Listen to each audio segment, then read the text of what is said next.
So we're not just seeing this linguistic shift towards therapy speak, but a more generalized shift toward a therapeutic framing of the self and of society.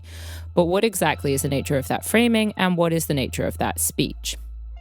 In a 2021 essay for The New Yorker, writer Katie Waldman argues that the specific brand or flavor of therapy speak that has come into popular misuse has pretty distinctly Freudian roots. So who the fuck is Freud?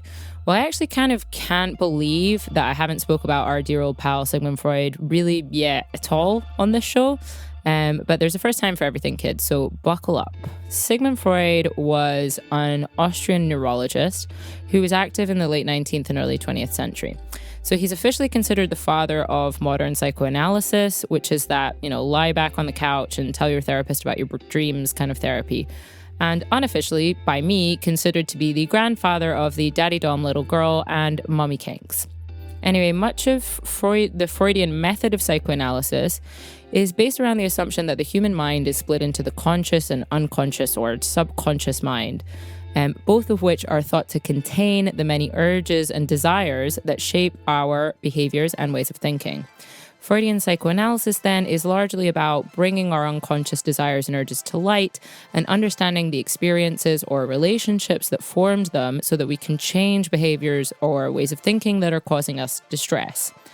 For example, there was the case of Bertha Pappenheim, known famously under the pseudonym Anna O, in Freud's writing.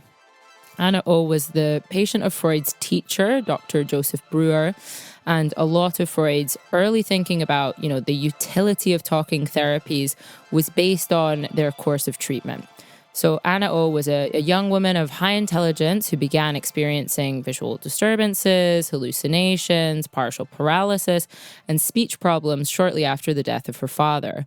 Dr. Breuer diagnosed Anna with hysteria, a fan favorite of clinicians treating women in the late 19th century, more on that later, and succeeded in treating her illness exclusively through talking therapy and hypnosis.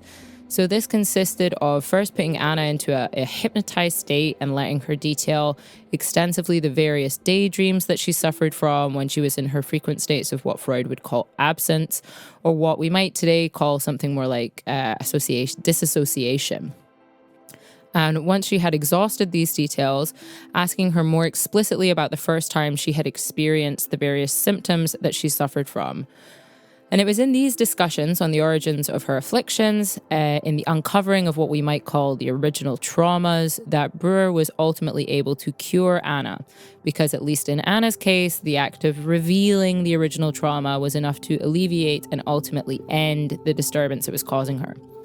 Now, I'll put my cards on the table again and confess that I've done probably several years of Freudian-inspired talking therapies over the course of my life, because Argentinians are absolutely fucking obsessed with Freud, which is just one of our many national red flags.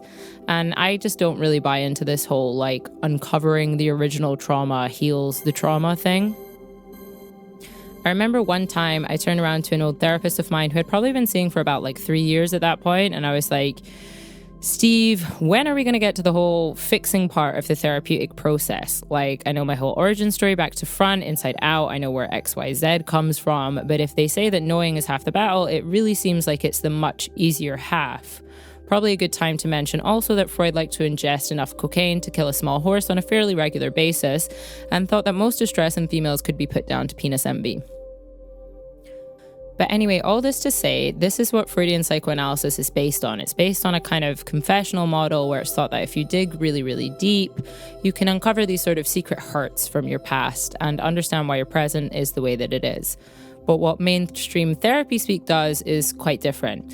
It's Freudian adjacent, but it's very distinct. So where in Freudian psychoanalysis, the emphasis is on introspection and external stimuli or conditions are explored to understand what is within, mainstream therapy speak is almost completely devoid of any self-reflection. So whilst it has this veneer of deep self-knowledge, I am at capacity, I know my boundaries, these are my needs, etc., etc., etc., There's never really a prompt to assess your own reactions or behavior, where these needs might come from, if they are actually needs, what they reveal about your secret hurts or original traumas. It's revealing, right, that most of the viral therapy speak content has been about protecting your peace in some way, with the inherent assumption that your peace is in fact under threat. I have never once seen a thread or a reel or article that invites you to critically assess your own life or behaviors.